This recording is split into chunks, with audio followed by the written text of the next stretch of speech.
Hello students. Start करते हैं mole concept chapter के साथ। ये चैप्टर बहुत ही ज़्यादा इंपॉर्टेंट है, बहुत ज़्यादा फंडामेंटल है, क्योंकि फिजिकल केमिस्ट्री के जितने भी चैप्टर्स हैं वो इसी चैप्टर से रिलेटेड रहते हैं। मोल कॉन्सेप्ट में कुछ ज़्यादा थियोरेटिकल पोर्शन नहीं है, मेनली न्यूमेरिकल्स ही हैं। बट इन न्यूमेरिकल्स की यूजेज फर्दर चैप्टर्स में बहुत ज़्यादा होती है। तो जितना ज़्यादा आप इस चैप्टर के क्वेश्चंस प्रैक्टिस करोगे उतना आपके लिए अच्छा रहेगा। तो आज के लेक्चर में भी हम बहुत सारे क्वेश्चंस प्रैक्टिस करेंगे। स्टार्ट करते हैं मोल कॉन्सेप्ट के साथ। सबसे पहले आपको पता होना चाहिए कि मोल क्या होता है। तो मोल एक्चुअल में अमाउंट ऑफ सब्सटेंस को डिपिक्ट करता है, and one mole of any substance contains Avogadro number of particles.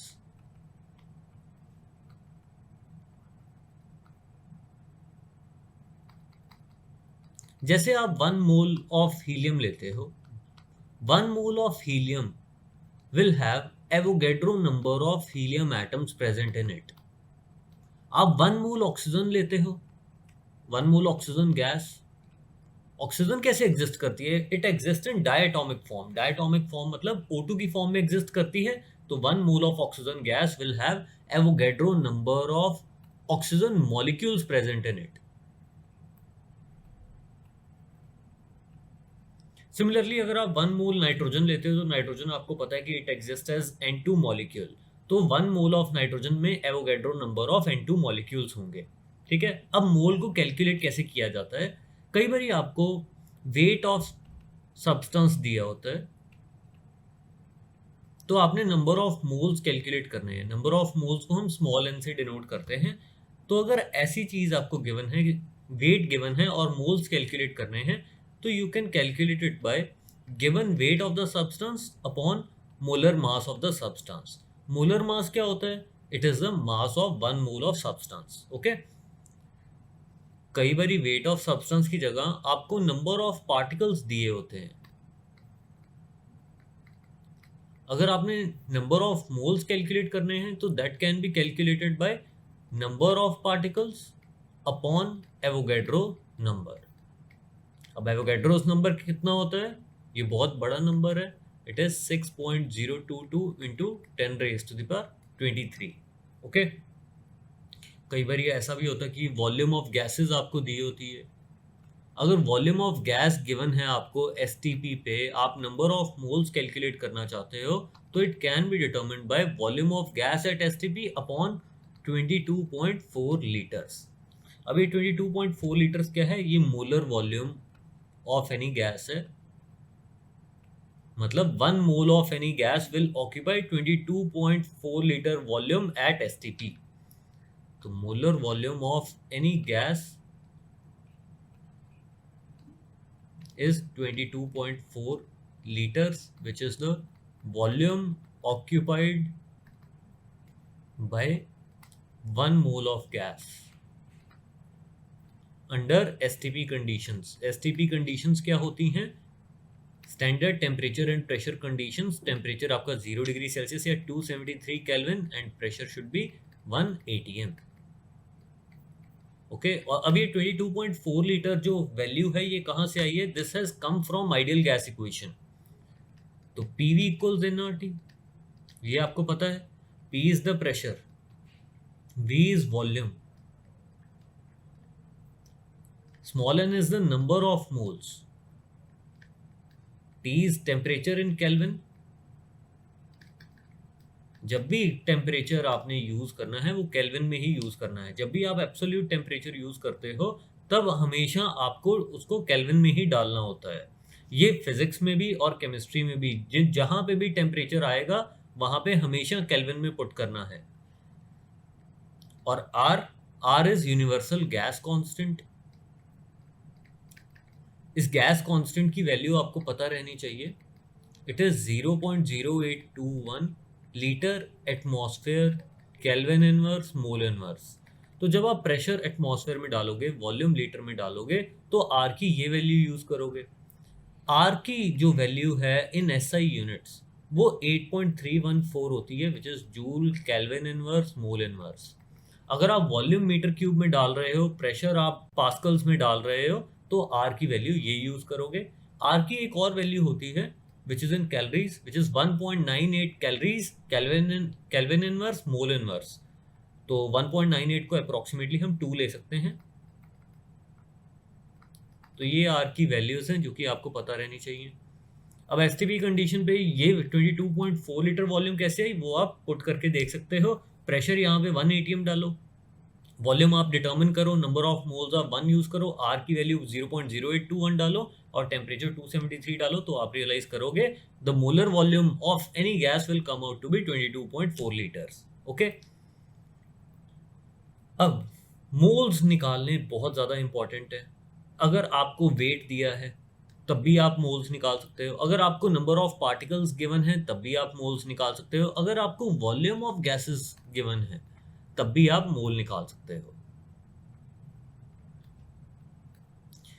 अगर आपको गिवन वेट पता है, आपने मोल्स कैलकुलेट करने आप क्या करते थे, गिवन वेट बाय मोलर मास, अभी आपको बताया है given mass by molar mass. Molar मास की हेल्प से आप ग्राम्स को मोल्स में कन्वर्ट कर सकते हो।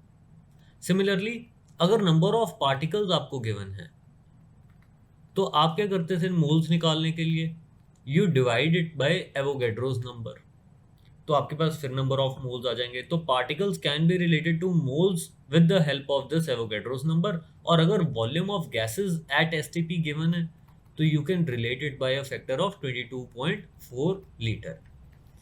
तो जब भी कोई भी क्वेश्चन आए ना, सबसे पहले तो आप मोल्स निकालो और फिर मोल्स को रिलेट करो, क्योंकि आगे स्टोइकियोमेट्री में मोल्स ही सबसे ज्यादा काम आते हैं। ठीक है,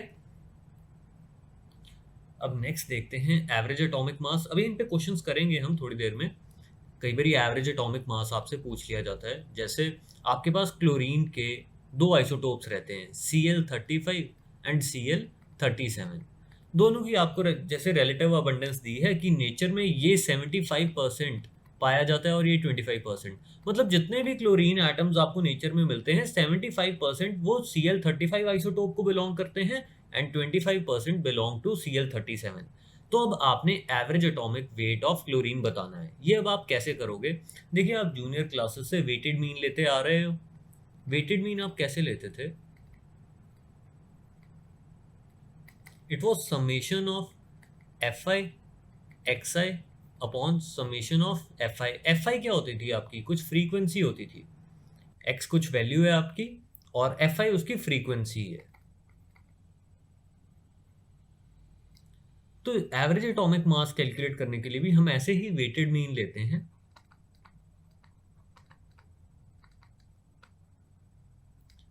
which will be calculated as summation of relative abundance of the isotope into atomic weight of isotope upon summation of relative abundance। इसको ऐसे समझना, अगर मुश्किल लग रहा है तो आप इसको समझ सकते हैं, this is your F I, this is your frequency and this is your x.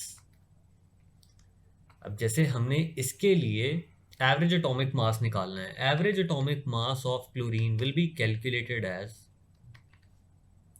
Relative abundance Cl35 की कितनी है, 75 है, इनटू इसका एटॉमिक वेट कितना है, it is 35 atomic mass units. Atomic mass unit क्या होता है, 1 AMU इज 1.66 इंटू 10⁻⁻24 ग्राम्स। तो Cl35 के एक एटम का वेट 35 AMU होगा, और अगर मैं 1 मोल ऑफ Cl35 एटम्स ले लूंगा तो उनका वेट 35 ग्राम्स होगा। ये चीज आपने ध्यान रखनी है कि अगर एटम का वेट AMU में है और वही अगर आप 1 मोल ऑफ एटम्स ले लोगे तो सेम वैल्यू ग्राम्स में आ जाएगी आपके पास। जैसे 1 ऑक्सीजन एटम का वेट 16 AMU होगा और 1 मोल ऑफ ऑक्सीजन एटम्स का वेट विल बी 16 ग्राम्स। ठीक, तो एवरेज एटॉमिक मास हम यहाँ पे क्लोरीन का निकाल रहे हैं। अगर हम Cl35 देखें तो which has an atomic weight 35, उसकी रिलेटिव अबंडेंस कितनी है, 75%। प्लस अब Cl37 की बात करते हैं, उसकी रिलेटिव अबंडेंस कितनी है, इट इज़ 25, और उसका एटॉमिक वेट कितना है, it is 37 atomic mass units upon total abundance. Total abundance कितनी हो जाएगी, 75 प्लस 25 दैट इज 100। तो आप इसको सॉल्व कर लीजिए और आपका आंसर क्या आ जाएगा, it will B 35.5। atomic mass units will be the average atomic mass of chlorine.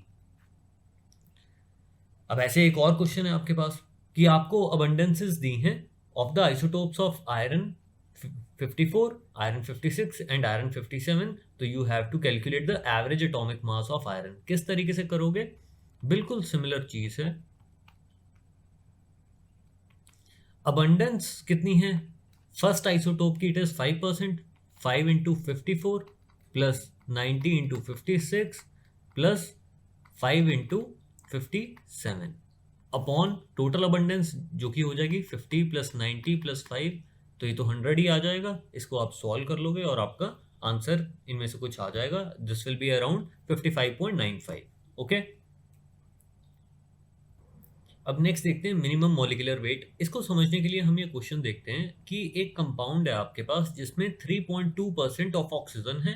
तो you have to find out the minimum molecular weight of the compound. आपको नहीं पता कि कौन सा कंपाउंड है, बट उसमें जो ऑक्सीजन प्रेजेंट है उसका जो प्रोपोर्शन है दैट इज 3.2%.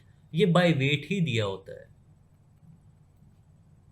तो आप मान लो कि जो molecular weight of the compound है that is XAMU. Let the molecular weight of the compound be XAMU. Molar mass इसका क्या हो जाएगा? X ग्राम्स हो जाएगा. तो आपको ये बोला गया कि जो वेट ऑफ ऑक्सीजन है इसमें दैट इज 3.2% ऑफ X. अब इस कंपाउंड में एटलीस्ट एक ऑक्सीजन का एटम तो होगा ना. तो आपने मिनिमम मॉलिक्यूलर वेट अगर निकालना है तो आपको minimum number of oxygen atoms इसमें एज्यूम करने पड़ेंगे. तो हम अगर एक oxygen atoms one molecule of compound में एज्यूम करते हैं तो उस ऑक्सीजन का वेट कितना होगा? एक ऑक्सीजन एटम का वेट कितना होगा? It will be 16 AMU and 16 will be equal to 3.2 upon 100 into x. और आप सॉल्व कर सकते हैं इसको. ये कितना आ जाएगा? This will be 500. तो ये आपका मिनिमम मॉलिक्यूलर वेट है. अगर आप देखो 2 ऑक्सीजन एटम्स कंसीडर करते तो यहाँ पे 32 आ जाता. तो फिर आपका जो X आता दैट वाज 1000 AMU. हमने क्या निकालना था? Minimum molecular weight. That is why we have to consider the minimum number of oxygen atoms. अब नेक्स्ट है determination of molecular and empirical formula. Empirical formula आपको बताता है कि जो आपका कंपाउंड है वो किन किन एलिमेंट से बना है और उन एलिमेंट्स के एटम्स की सिंपल होल नंबर रेशियो क्या है इन द कंपाउंड. तो this tells you about the elements which are present in the compound और simple ratio of the atoms of the elements. Molecular formula simple ratio की जगह आपको absolute number बता देता है. जैसे ग्लूकोज है. ग्लूकोज का मॉलिक्यूलर फॉर्मूला क्या होता है? C6H12O6. एक ग्लूकोज के मॉलिक्यूल में 6 कार्बन एटम्स होंगे, 12 hydrogen atoms and 6 oxygen atoms. While इसका एम्पिरिकल फॉर्मूला क्या आएगा कि ये कार्बन हाइड्रोजन ऑक्सीजन से तो बना है. और फिर सिंपल रेशियो आप देख लो वो क्या आ जाएगी? 1:2:1. तो this will be the empirical formula of the glucose. Okay. तो ये कैलकुलेट कैसे करते हैं? तो इसके लिए हम क्वेश्चन लेते हैं. आपने एक सब्सटेंस लिया, आपको नहीं पता कि उसका मॉलिक्यूलर फॉर्मूला एम्पिरिकल फॉर्मूला क्या था. आपने उसका कुछ केमिकल एनालिसिस किया and you came out to know the composition. Sodium उसमें 43.4% था, कार्बन 11.3% था और ऑक्सीजन 45.3% थी. देखिए जब भी आपने एम्पिरिकल या मॉलिक्यूलर फॉर्मूला निकालना है आप अमाउंट ऑफ सब्सटेंस जितनी मर्जी एज्यूम कर सकते हो. देखिए आप चाहे 10 ग्राम्स वाटर लेके उसका एम्पिरिकल फॉर्मूला कैलकुलेट करो या मॉलिक्यूलर फॉर्मूला कैलकुलेट करो या 100 ग्राम्स लेके कैलकुलेट करो, उस कंपाउंड की नेचर तो नहीं ना चेंज हो जाएगी. उसका एम्पिरिकल फॉर्मूला या molecular formula amount of substance पे डिपेंड नहीं करता है. तो for simplicity we take 100 grams of the substance. तो consider 100 grams of the substance जिसमें कि सोडियम हमारे पास कितना है? सोडियम, कार्बन और ऑक्सीजन का वेट हमारे पास कितना कितना आ जाएगा? 43.4 ग्राम्स. कार्बन का वेट आ जाएगा 11.3 ग्राम्स और ऑक्सीजन का वेट आ जाएगा 45.3 ग्राम्स. तो फिर आपने क्या करना है? आपने ग्राम एटम्स निकालने हैं. ग्राम एटम्स कुछ भी नहीं, मोल्स ऑफ एटम्स होते हैं. अब वो आप कैसे निकालोगे? वेट अगर आपको पता है, आपने मोल्स कैलकुलेट करने हैं तो given weight by atomic weight आ जाएगा इस केस में. सोडियम का एटॉमिक वेट कितना होता है? It is 23। कार्बन का कितना होता है? It is 12। और ऑक्सीजन का कितना होता है? It is 16। तो आप देखिए इनकी वैल्यू निकाल लीजिए और फिर रेशो ले लीजिए। This will be 1.89, this will be 0.94, and this will be 2.87, I think 2.83। तो आप क्या करोगे, इनकी रेशो देखने के लिए सबसे छोटे नंबर से डिवाइड कर दो। तो ये आपका जैसे सबसे छोटा नंबर है 0.94 से सबको डिवाइड कर दो, तो 1.89 upon 0.94 will be approximately 2, 0.94 upon 0.94 will be 1, and 2.83 upon 0.94 will be approximately 3। तो आपके पास ये सिंपल होल नंबर रेशियो पता लग गई सोडियम की, कार्बन की और ऑक्सीजन की। तो आपके पास इंपेरिकल फॉर्मूला आ जाएगा Na2CO3। क्लियर है?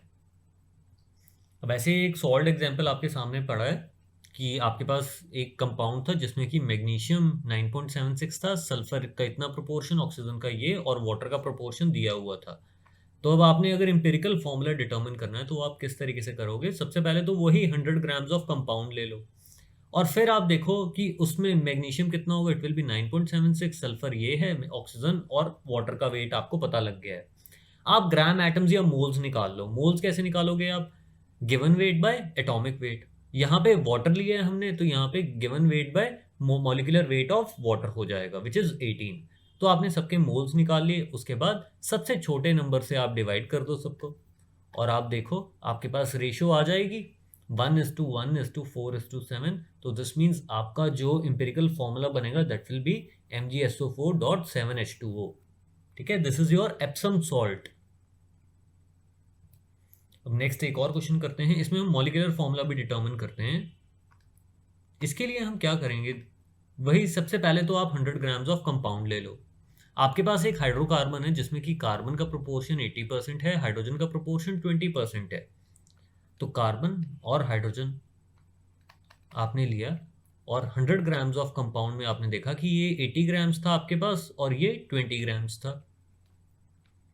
अगर हम इनके मोल्स कैलकुलेट करें, ग्राम एटम्स कैलकुलेट करें, तो कितने कितने आएंगे? देखिए it will B 80/12 and this will be 20/1। Atomic weight of hydrogen is 1।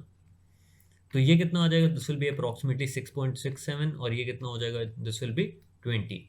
तो अगर हम रेशियो देखें तो वो क्या आ जाएगी? सबसे छोटे नंबर से जब आप डिवाइड करोगे तो ये 1:3 की रेशियो आ जाएगी। तो आपके पास इंपेरिकल फॉर्मूला क्या आ गया है?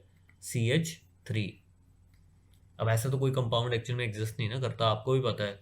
आपको क्या दिया गया है? Molecular mass of the compound दिया गया है that is 30। You have to find out the molecular formula. तो हम क्या करेंगे, हम एक फैक्टर निकालेंगे। वो फैक्टर हम कैसे डिटरमिन करेंगे? It is determined as molar mass upon empirical formula mass. Empirical formula आया, इससे आप इंपेरिकल फॉर्मूला मास निकाल सकते हो। That will come out to be 12 + 3 15 आ जाएगा। मोलर मास आपको कितना दिया गया है? That is 30।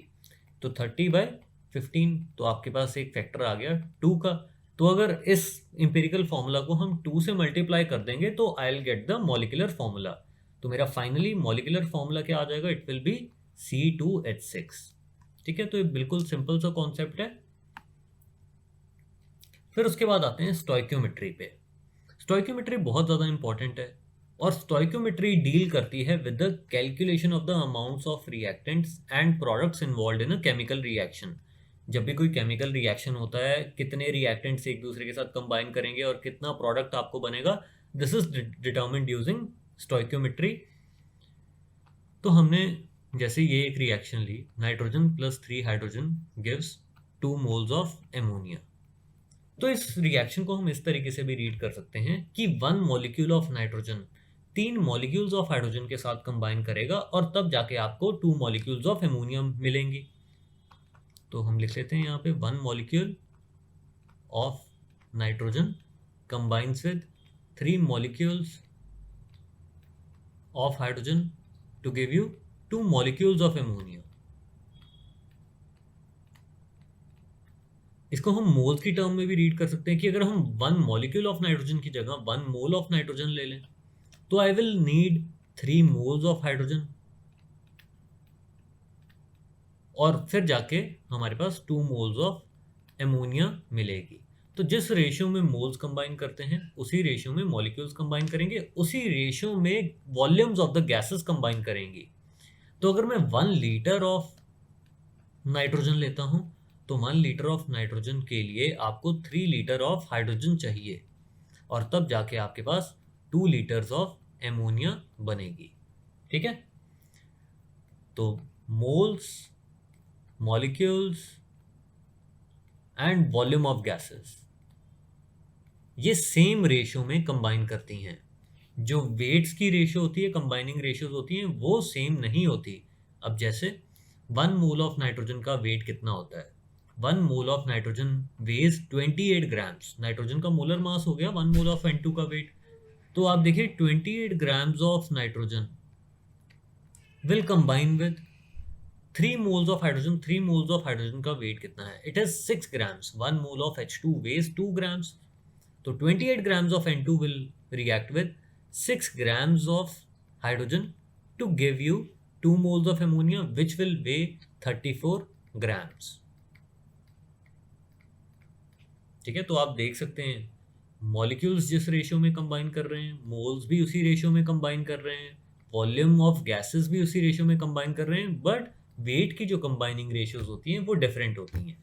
ठीक है, तो हमेशा to avoid any kind of confusion, अगर आपको लेट्स से मॉलिक्यूल्स दिए हैं, वॉल्यूम ऑफ गैसेस दिए हैं या वेट्स दिए हैं, आप सबसे पहले मोल्स में उनको कन्वर्ट करोगे और फिर मोल्स की टर्म्स में रिलेट करोगे। ओके, अब क्वेश्चंस करते हैं कुछ। हमने ये बताना है कि what volume of oxygen at NTP can be produced by 6.125 grams of potassium chlorate according to this reaction. तो पोटेशियम क्लोरेट आपको बताया हुआ है कि इस तरीके से डिकम्पोज करता है, KCl देता है और ऑक्सीजन देता है। सबसे पहले आप क्या करोगे, आप इस 6.125 ग्राम्स ऑफ पोटेशियम क्लोरेट के मोल्स निकालोगे। मोल्स हम कैसे निकालेंगे KClO3 के? It will be calculated as given weight upon molecular weight of KClO3। अगर वो आप कैलकुलेट करोगे it will come out to be 122.5। तो आपके पास मोल्स ऑफ KClO3 पता लग गए। अब इतना देखिए 2 moles of KClO3 3 moles of O2 आपको दे रहा है, तो 1 mole of KClO3 will give you 1.5 moles of O2। तो यहाँ पे हम लिख लेते हैं 1 mole of KClO3 will give you 1.5 moles of O2। देखो, जो स्टूडेंट्स मेंटली इसको सॉल्व कर सकते हैं बहुत अच्छी बात है। अगर किसी को कन्फ्यूजन होती है तो अगर आप 15-20 सेकंड इस पे लगा भी दोगे तो कोई बुरी बात नहीं है। क्वेश्चन अगर ठीक कर रहे हो आप 20-25 सेकंड लगा के, तो वो अच्छा ही है आप लोगों के लिए। तो 1 मोल ऑफ KClO3 आपको 1.5 मोल्स O2 दे रहे हैं। अब आपने कितने KClO3 के मोल्स लिए हैं? जो कि 0.05 मोल्स हैं। तो 0.05 मोल्स ऑफ KClO3 लेके आप कितनी ऑक्सीजन बना सकते हो? 1.5 इंटू 0.05, इतने मोल्स ऑफ O2 आपको मिलेंगे। अब 1 मोल ऑफ O2 की वॉल्यूम कितनी होती है at STP? It is 22.4 litre. तो इतने मोल्स ऑफ O2 की वॉल्यूम कितनी होगी STP पे? तो that can also be determined into 22.4 कर दो, तो ये आपकी वॉल्यूम ऑफ ऑक्सीजन आ जाएगी एट STP। क्लियर है? अब नेक्स्ट देखते हैं, how many grams of oxygen are required to completely react with 0.2 grams of hydrogen to yield water. तो हम रिएक्शन लिख लेते हैं, हाइड्रोजन ऑक्सीजन के साथ कंबाइन करती है to give you water. Reaction को बैलेंस्ड फॉर्म में लिखना है हमेशा आपने।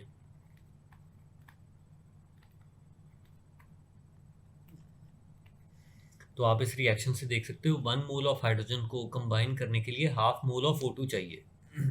आपने कितना हाइड्रोजन लिया है? 0.2 ग्राम्स। अब पहले तो आप हाइड्रोजन के नंबर ऑफ मोल्स निकालो। वो क्या आएंगे? Given weight bye molar mass of hydrogen. Hydrogen का मोलर मास 2 ग्राम होता है, तो this means you have taken 0.1 mole of hydrogen.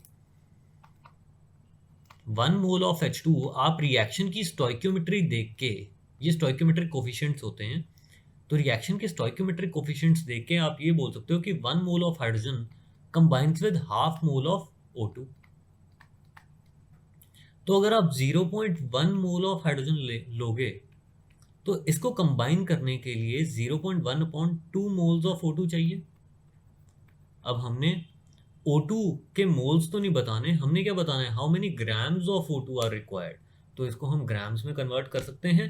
किस तरीके से, 1 मोल ऑफ O2 का कितना वेट होता है, 1 mole of O2 weighs 32 grams. तो 0.1/2 moles of O2 will way 0.1/2 into 32 grams. ठीक है। अब जैसे ये अगर A मोल्स हैं, 1 mole of O2 weighs 32 grams, A mole of O2 will weigh 32 into A grams, वही मैंने किया है यहाँ पे। तो इसको आप सॉल्व कर लीजिए, ये कितना आ जाएगा, 1.6 ग्राम्स। अच्छा, एक और पार्ट था, also calculate the amount of water form. वो आप देख सकते हो कि 0.2 प्लस 1.6 तो कितना हो जाएगा, 1.8 ग्राम। क्यों, आपने law of conservation of mass पढ़ा हुआ है ना। हाइड्रोजन अगर आप 0.2 ग्राम्स ले रहे हो, ऑक्सीजन आप 1.6 ग्राम्स ले रहे हो, दोनों कंप्लीटली रिएक्ट कर रहे हैं और आपके पास हाइड्रोजन भी बच नहीं रहा, ऑक्सीजन भी बच नहीं रही, तो सारा का सारा किस में जा रहा है, वाटर में जा रहा है। तो जितने रिएक्टेंट्स लिए थे उतना ही आपके पास वाटर बन जाएगा। या आप रिएक्शन की स्टोइकोमेट्री से भी देख सकते हैं कि 1 मोल ऑफ हाइड्रोजन आपको 1 मोल ऑफ वाटर दे रहा है, तो 0.1 मोल ऑफ हाइड्रोजन आपको 0.1 मोल्स ऑफ वाटर दे देगा। ओके, तो 0.1 मोल्स ऑफ वाटर का वेट कितना होगा, it will be 1.8 grams only.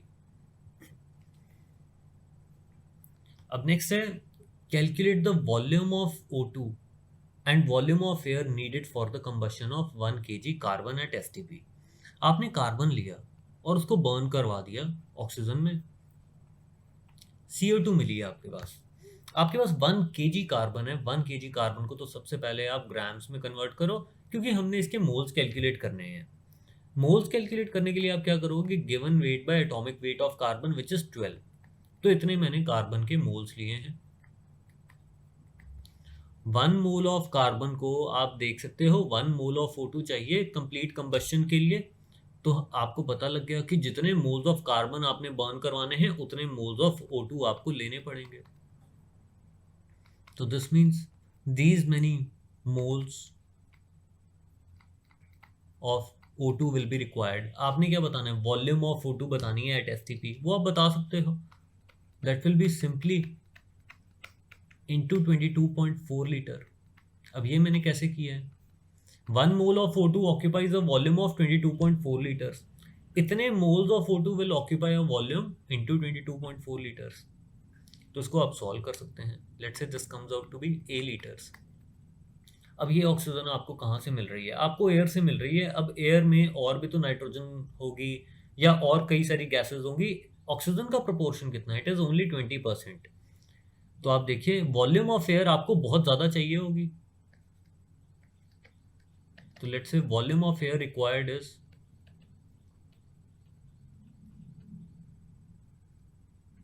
V litres. अब 20% of this volume of air should be equal to the volume of O2। तो 20/100 into V will be equal to this A। तो आप ये volume of air भी determine कर सकते हैं। This will be 5 times the volume of oxygen required. ठीक है। अब नेक्स्ट क्वेश्चन देखते हैं कि assuming that petrol is octane which is C8H18, इसकी डेंसिटी आपको गिवन है 1.425 litres of petrol on complete combustion will consume how many moles of O2। तो ये डिटर्मिन करने के लिए सबसे पहले तो हम ये देख लेते हैं कि हमने पेट्रोल या ऑक्टेन कितनी ली है। आपके पास वॉल्यूम ऑफ पेट्रोल कितनी दी गिवन है, 1.425 लीटर। ये गैस नहीं है, ये लिक्विड फॉर्म में है, तभी तो आपको 0.8 ग्राम पर ml डेंसिटी दी गई है। तो आप वेट ऑफ ऑक्टेन निकालो सबसे पहले। तो वो कितना आएगा, देखिए it will B density into volume. Density क्या होती है? It is weight by volume. तो वेट अगर आपने निकालना है तो डेंसिटी इंटू वॉल्यूम कर दो। तो इट इज 0.8 इंटू 1425। इसको ml में कन्वर्ट कर लिया ताकि मेरा ओवरऑल जो वेट ऑफ ऑक्टेन है that comes out to be in grams, and this will come out to be 1140 grams. अब अगर number of moles of octane हमने डिटरमिन करने हैं, वो किस तरीके से करेंगे? It is determined by given mass by molar mass. Molar mass अब ऑक्टेन का क्या आएगा?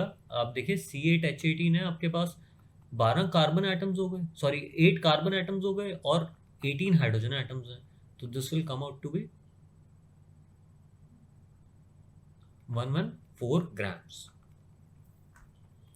तो आपके पास number of moles of octane कितने हो गए? 10 मोल्स।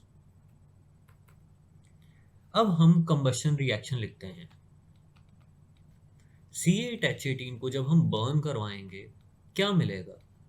हमेशा ये आपने याद रखना है कि कभी भी किसी भी हाइड्रोकार्बन को जब आप बर्न करवाओगे CO2 मिलेगी और वाटर मिलेगा।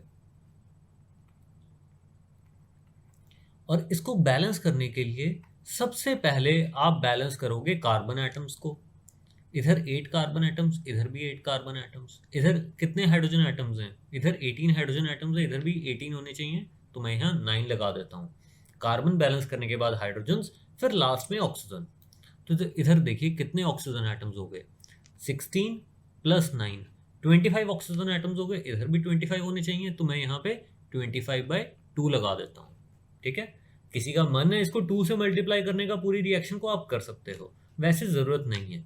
आप रिएक्शन की स्टोइकियोमेट्री देखिए, आपको क्या बता रही है कि 1 मोल ऑफ ऑक्टेन को बर्न करने के लिए 25/2 12.5 मोल्स ऑफ O2 चाहिए।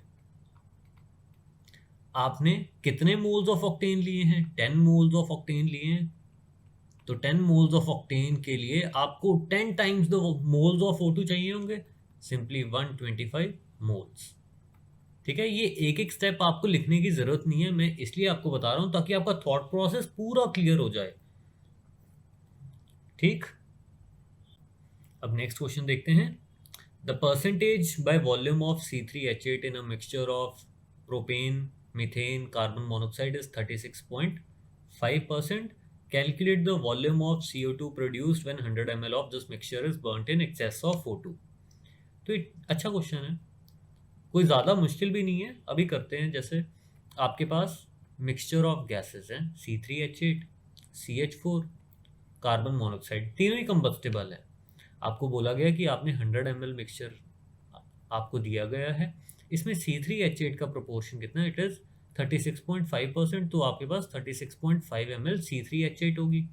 CH4 मान लेते हैं कि AML है, और कार्बन मोनोक्साइड कितनी हो जाएगी? It is 100 minus 36.5 minus AML, which will come out to be 63.5 minus AML। ठीक, अब सबकी हम कंबशन रिएक्शंस लिखते हैं। C3H8 O2 के साथ रिएक्ट कर रही है to give you CO2 plus water. Balance कर लेते हैं इसको। हमने क्या बताना है? देखिए, we have to determine the volume of CO2 produced. तो हमें ऑक्सीजन वगैरह बैलेंस करने की ज़रूरत ही नहीं है, हम बस ये देखेंगे कि इसकी कितनी वॉल्यूम ऑफ CO2 आपको दे रही है। अब नेक्स्ट रिएक्शन हम लिख लेते हैं कि CH4 O2 के साथ कंबाइन कर रहा है, CO2 दे रहा है, वाटर दे रहा है। वाटर को भी बैलेंस करने की कोई ज़रूरत नहीं है। फिर नेक्स्ट है कार्बन मोनोक्साइड, O2 के साथ रिएक्ट करेगी और CO2 आपको दे देगी। आप इतना समझ सकते हैं कि C3H8 आपने लिया था 36.5 ml। जिस रेशियो में मोल्स कंबाइन करते हैं उसी रेशियो में वॉल्यूम्स कंबाइन करती हैं। अगर आप 1 मोल C3H8 का लेते हो तो आपको 3 मोल्स ऑफ CO2 मिलेगा इस रिएक्शन से। अगर आप 1 लीटर ऑफ C3H8 लेते तो आपको 3 लीटर ऑफ CO2 मिलता। तो अगर आपने 36.5 ml ऑफ C3H8 लिया है, you will get 3 into 36.5 ml of CO2। CH4 जितना भी लिया होगा, AMl आपने लिया था, AMl आपको CO2 मिल जाएगी। ये आपने 63.5 माइनस AMl लिया था, ये आपको 63.5 माइनस AMl मिल जाएगा, क्योंकि 1 मोल कार्बन मोनोऑक्साइड का 1 मोल CO2 दे रहा है, तो 1 litre of carbon monoxide will give you 1 litre of CO2। जितनी वॉल्यूम ऑफ कार्बन मोनोऑक्साइड लोगे उतनी वॉल्यूम ऑफ CO2 आपको मिल जाएगी। अब देखिए टोटल वॉल्यूम ऑफ CO2 जो आपने ऑब्टेन की है इन तीनों रिएक्शन से, वो कितनी हो जाएगी, 3 into 36.5 plus A plus 63.5 minus A, तो ये आपका फाइनल आंसर आ जाएगा। ठीक है, तो ये सिंपल सा क्वेश्चन था। अब नेक्स्ट क्वेश्चन देखते हैं। ये बेस्ड है on the principle of atom conservation, जो कि कुछ स्पेशल कॉन्सेप्ट नहीं है। इसके अकॉर्डिंग बस इतना है कि आप कोई भी कंपाउंड पे अगर कुछ प्रोसेस करवाते हो, उसमें जो एटम्स रहते हैं वो हमेशा कंजर्व्ड रहते हैं। तो क्वेश्चन देखते हैं इस पे कि एक और है आपके पास, which contains 1.34% of the mineral argentite. उसमें 1.34% Ag2S है, बाकी सब कचरा होगा। How many grams of this ore would have to be processed in order to obtain 1 gram of pure silver? तो 1 ग्राम सिल्वर ऑब्टेन करने के लिए आपको कितनी ओर लेनी पड़ेगी? तो हम मान लेते हैं कि let the weight of the ore is x grams. अब उसमें कितना Ag2S होगा? Weight of Ag2S will be merely 1.34% of x। इतना Ag2S का वेट है। अब आप इसमें से कितना सिल्वर निकाल सकते हो? आप इतना समझते हो कि सिल्वर का जो एटॉमिक वेट होता है दैट इज 108 ग्राम्स। तो Ag2S का मोलर मास कितना आएगा? It will B 216 plus 32 which is 248 grams. तो 248 ग्राम्स ऑफ Ag2S लेके आप मैक्सिमम इसमें से कितना सिल्वर निकाल सकते हो? देखिए 200 ग्राम 16 ग्राम सिल्वर है, 32 ग्राम सल्फर है, तो out of 248 grams Ag2S you can extract a maximum of 216 grams of silver. तो आपके पास Ag2S का वेट कितना है? I have 1.34x upon 100 grams of Ag2S।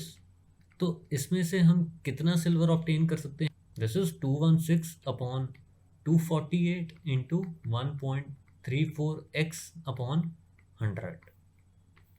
इतना ग्राम ऑफ सिल्वर ऑब्टेन कर सकते हो and this is given to be 1 ग्राम।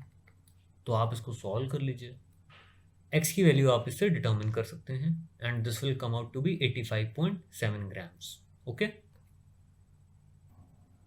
अब नेक्स्ट टॉपिक है लिमिटिंग रिएजेंट। लिमिटिंग रिएजेंट आपका वो रिएक्टेंट होता है जो कि रिएक्शन में पहले खत्म हो जाता है, पहले एग्जॉस्ट हो जाता है, रिएक्शन को वहीं रोक देगा और वही डिटर्मिन करेगा कि आपका प्रोडक्ट कितना बनेगा और जो दूसरा वाला रिएक्टेंट है वो कितना कंज्यूम होगा। तो limiting reagent is that substance that will get totally consumed in the reaction and it will determine और limit the amount of product. जो दूसरा रिएक्टेंट आपका ज़्यादा अमाउंट में पड़ा था उसको हम एक्सेस रिएजेंट बोलेंगे। अब जैसे आपने हाइड्रोजन और ऑक्सीजन से वाटर बनाना है, मैंने आपको हाइड्रोजन के 10 मोल्स दे दिए, ऑक्सीजन के 6 मोल्स दे दिए। आपसे पूछ लिया गया है कि वाटर मैक्सिमम कितना बनेगा, वो आप कैसे डिटर्मिन करोगे? सबसे पहले तो आप रिएक्शन लिखो हाइड्रोजन और ऑक्सीजन की टू गिव वाटर। तो वो ये है कि 2 moles of hydrogen 1 mole of oxygen के साथ जब कंबाइन करेगा तो तब जाके 2 मोल्स ऑफ वाटर मिलेगा आपको। अब आपको 10 मोल्स हाइड्रोजन दिए गए हैं, 6 मोल्स ऑक्सीजन दिए गए हैं। इन दोनों में से कोई एक रिएक्टेंट ऐसा होगा जो पहले खत्म हो जाएगा। आप मान लीजिए कि ऑक्सीजन पहले खत्म हो रहा है, तो 1 मोल ऑफ ऑक्सीजन को कंबाइन करने के लिए 2 मोल्स ऑफ हाइड्रोजन चाहिए थे। अगर आप 6 मोल्स ऑफ O2 को कंप्लीटली एग्जॉस्ट करवाना चाहते हो तो it will need 12 moles of hydrogen. क्या आपके पास 12 मोल्स ऑफ हाइड्रोजन अवेलेबल है? बिल्कुल भी नहीं है, आपकी हाइड्रोजन ही पहले खत्म हो जाएगी।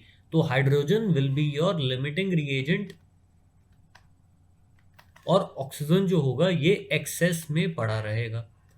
Once the limiting reagent gets identified, limiting reagent will dictate कि आपका प्रोडक्ट कितना बनेगा। तो अब आप ये देखिए, हाइड्रोजन जब ऑक्सीजन के साथ कंबाइन करके वाटर बनाता है, 2 moles hydrogen will give you 2 moles of water, 1 mole of hydrogen will give you 1 mole of water, 10 moles of hydrogen will give you 10 moles of water. तो आपको पता लग गया है 10 मोल्स ऑफ वाटर आप मैक्सिमम इन रिएक्टेंट से obtain कर सकते हो। ठीक है, क्वेश्चंस देखते हैं और अच्छे अच्छे। आपके पास 10 मोल्स नाइट्रोजन है, 15 मोल्स हाइड्रोजन है, इनको आपने रिएक्ट करवा दिया है और एमोनिया बनाई है। 10 moles of ammonia is being formed, the remaining moles of nitrogen and hydrogen are. तो ये एक्चुअल में लिमिटिंग रिएजेंट से रिलेटेड नहीं है, बट ये क्वेश्चन वैसे सिंपल ही है कि आपने नाइट्रोजन और हाइड्रोजन ली और एमोनिया बना ली। तो initially you have taken some 10 moles of nitrogen and 15 moles of hydrogen. After some time t, let's say x moles of nitrogen have combined. अगर x moles of nitrogen consume हो रहे हैं तो hydrogen के 3x moles consume होंगे and you will get 2x moles of ammonia. यही होगा कि 1 मोल ऑफ नाइट्रोजन जब 3 मोल्स ऑफ हाइड्रोजन के साथ कंबाइन करेगा तो 2 मोल्स ऑफ एमोनिया आपको मिलेगी। तो मैंने यहाँ पे बोला कि x मोल्स ऑफ नाइट्रोजन खत्म हो गए हैं, तो 3x मोल्स अपने आप हाइड्रोजन के भी खत्म हो गए होंगे और 2x मोल्स एमोनिया के बन गए होंगे। Now 2x is given to be 10, x आपको पता लग गया 5 है, तो इसका मतलब आपके पास नाइट्रोजन कितनी पड़ी है, 5 मोल्स पड़ी है, और हाइड्रोजन कितनी पड़ी है, it is 15 minus 15, it is 0 moles. तो आपका आंसर कितना आ जाएगा, तो the remaining moles of nitrogen and hydrogen is 5 and 0 respectively. तो आपका लिमिटिंग रिएजेंट देखो कौन सा हो गया, हाइड्रोजन हो गया ना। इसके बाद तो रिएक्शन वैसे भी प्रोसीड नहीं कर पाएगा। तो once all of the hydrogen gets consumed, nitrogen जो एक्सेस में पड़ी है वो एज इट इज पड़ी रहेगी और आपके पास फाइनली एमोनिया कितनी बन जाएगी, 10 मोल्स। अब नेक्स्ट देखते हैं 4 moles of MgCO3 is reacted with 6 moles of HCl. Find out the volume of CO2 produced at STP. तो आपको ये रिएक्शन गिवन है, MgCO3 2 moles of HCl के साथ रिएक्ट करके MgCl2 CO2 और वाटर आपको दे रही है। आपने इनिशियली इसके 4 मोल्स लिए हैं और इसके 6 मोल्स लिए हैं। अब out of these two one of the reactant will be the limiting reagent. आप मान लो कि MgCO3 लिमिटिंग रिएजेंट है, 1 मोल MgCO3 को twice the moles of HCl चाहिए, 4 मोल्स ऑफ MgCO3 को 8 मोल्स ऑफ HCl चाहिए थे। क्या 8 मोल्स ऑफ HCl अवेलेबल है? बिल्कुल भी अवेलेबल नहीं है। तो this means HCl will get exhaust first, ये पहले खत्म हो जाएगा, MgCO3 आपका एक्सेस में पड़ा रहेगा। अगर आपने लिमिटिंग रिएजेंट आइडेंटिफाई कर लिया तो अब ये लिमिटिंग रिएजेंट डिटरमिन करेगा कि आपके प्रोडक्ट्स कितने बनेंगे।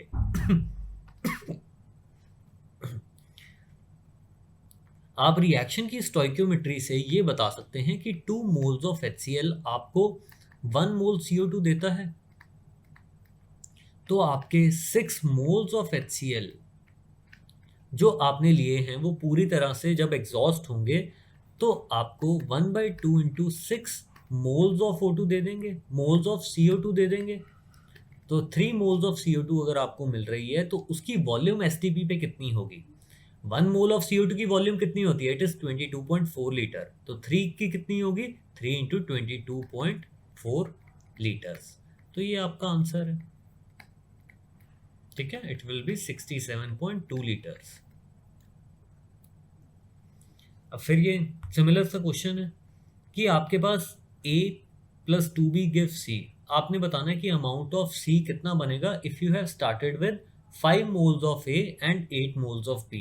सॉल्यूशन देखने से पहले आप ध्यान से सोचिए दोनों में से कौन पहले खत्म होगा। अगर मैं A को पहले एग्जॉस्ट करवाता हूं तो 5 मोल्स ऑफ A पूरे खत्म होने के लिए मेरे को double the moles of B चाहिए थे। तो 5 मोल्स ऑफ A को 10 मोल्स ऑफ B चाहिए थे खत्म होने के लिए। क्या 10 मोल्स ऑफ B आपके पास अवेलेबल है? बिल्कुल भी अवेलेबल नहीं है। तो आपका B पहले खत्म होगा, B will be your limiting reagent. तो B डिक्टेट करेगा अपनी टर्म्स कि A कितना रिएक्ट करेगा और प्रोडक्ट कितना फॉर्म होगा। अब 8 मोल्स ऑफ बी जब कंज्यूम होंगे तो आप समझ सकते हो हाफ मोल्स मतलब 4 moles of A will react, 4 moles A के रिएक्ट हो गए, 1 मोल ए के बच गए। और सी कितना बनेगा, 2 moles of B will give you 1 mole of C. तो 8 मोल्स ऑफ बी जब कंबाइन होंगे तो that will give you 4 moles of C. Clear है? अब ये क्वेश्चन देखते हैं कि you have been given 0.5 moles of barium chloride जिसको कि आपने मिक्स कर दिया है 0.2 मोल्स ऑफ सोडियम फॉस्फेट के साथ। आप वीडियो पॉज करोगे और खुद से ट्राई करोगे, नहीं होगा तब आप सॉल्यूशन देखोगे। आपने बताना है the maximum number of barium phosphate that can be formed. तो मैक्सिमम अमाउंट होना चाहिए यहाँ पे, maximum number of moles of barium phosphate कितने बन सकते हैं। तो हम सबसे पहले रिएक्शन लिखते हैं इनकी। Barium chloride reacts with sodium phosphate to give you barium phosphate and NaCl। इसको आप बैलेंस कर लीजिए तो ये आपके स्टोइक्योमेट्रिक कोफिशिएंट्स आ जाएंगे। तो अब ये एक बैलेंस केमिकल रिएक्शन है। अब हम देखते हैं कि हमारे पास 0.5 मोल्स ऑफ बेरियम क्लोराइड था और 0.2 मोल्स ऑफ सोडियम फॉस्फेट था। सबसे पहले आप क्या आइडेंटिफाई करोगे, you will identify limiting reagent. तो मेरे को तो दिख रहा है कि वो सोडियम फॉस्फेट है। अब आपको अगर नहीं दिख रहा तो आप फिर वही एज्यूम कीजिए और देखिए कि दूसरा रिएक्टेंट खत्म हो रहा है या एक्स्ट्रा बच रहा है। अब इसको हमने कैसे देखना है, अब ये देखिए 2 मोल्स ऑफ सोडियम फॉस्फेट को 3 मोल्स ऑफ बेरियम क्लोराइड चाहिए। तो 0.2 moles of barium sodium phosphate को कितने मोल्स ऑफ बेरियम क्लोराइड चाहिए होंगे, 0.3 मोल्स चाहिए होंगे।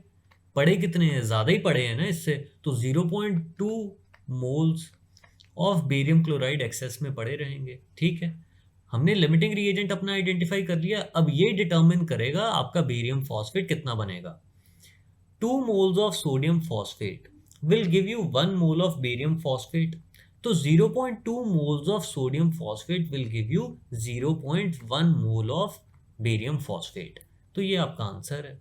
तो देखिए बिना पेन उठाए क्वेश्चन हो सकता है। तो ये सब कुछ आपने मेंटली करना है, बस एक रिएक्शन लिख लो और रिएक्शन की स्टोइक्योमेट्री देखो कि किस तरीके से डिफरेंट रिएक्टेंट्स और प्रोडक्ट्स के मोल्स रिलेट हो रहे हैं। अब नेक्स्ट क्वेश्चन फिर ये लिमिटिंग रिएजेंट पे ही है। आपके पास 1 मोल अमोनिया है, 1 मोल O2 है और इस तरीके से आपने रिएक्ट करवाई है। तो आपने बताना है कि कितना वाटर बनेगा, कितनी NO बनेगी और कितनी ऑक्सीजन कंज्यूम होगी। अब इसके लिए हम रिएक्शन दोबारा से लिख लेते हैं।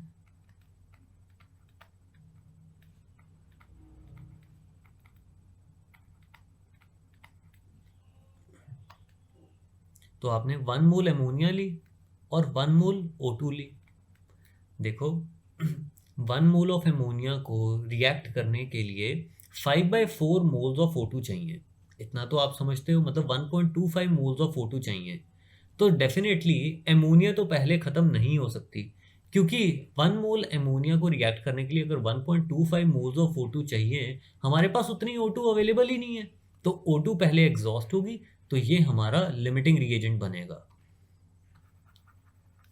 तो सी ऑप्शन तो हमारी बिल्कुल करेक्ट है। बाकी ऑप्शंस भी हम चेक कर लेते हैं।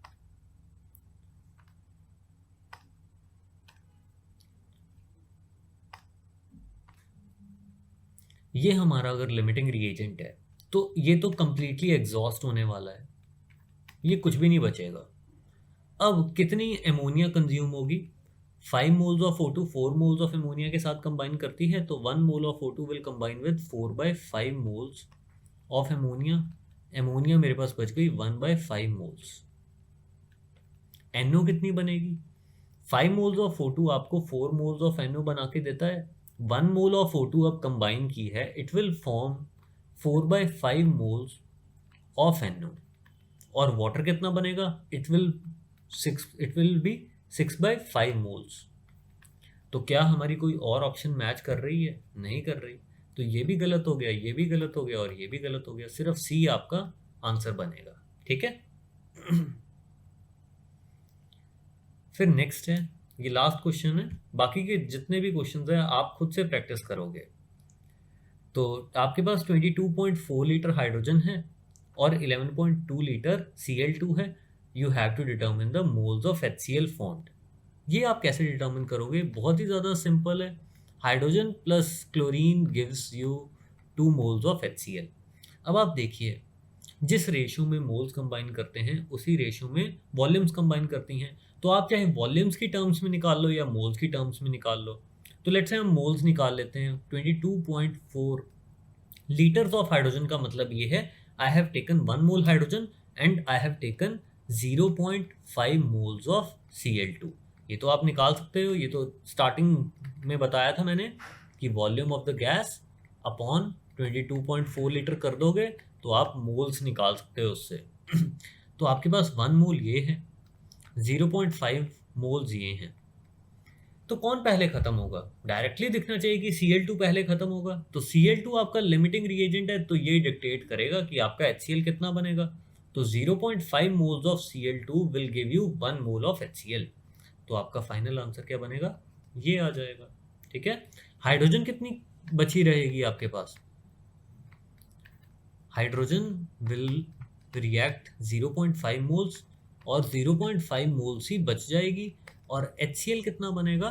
Double the amount of moles of Cl2 consumed. तो वो कितना आ जाएगा? इट विल बी 1 मोल। ठीक है। तो ये आज का लेक्चर था। नेक्स्ट लेक्चर में कॉन्सेंट्रेशन टर्म्स और रेडॉक्स की डिस्कशन की जाएगी। Thank you.